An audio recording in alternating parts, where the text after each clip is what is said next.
خطبہ نمبر 43 آپ علیہ السلام کے خطبے کا ایک حصہ۔ جب جریر ابن عبداللہ البجلی رضی اللہ تعالی عنہ کو معاویہ کے پاس بھیجنے اور معاویہ کے انکار بیعت کے بعد اصحاب کو اہل شام سے جنگ پر آمادہ کرنا چاہا۔ بسم اللہ الرحمن الرحیم۔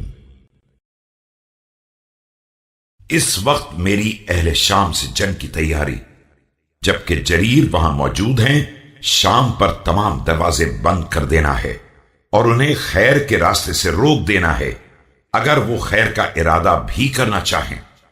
میں نے جریر کے لیے ایک وقت مقرر کر دیا ہے، اس کے بعد وہ وہاں یا کسی دھوکے کی بنا پر رک سکتے ہیں یا نافرمانی کی بنا پر، اور دونوں صورتوں میں میری رائے یہی ہے کہ انتظار کیا جائے، لہذا ابھی پیش قدمی نہ کرو، اور میں منع بھی نہیں کرتا ہوں اگر اندر اندر تیاری کرتے رہو۔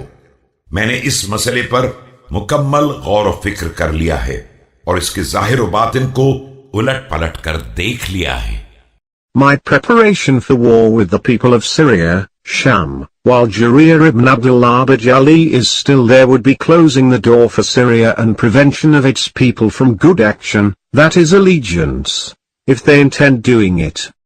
However, I have fixed a time limit for Jarir after which he would not stay without either dissection or in disobedience. My opinion is in favor of patience, so wait a while.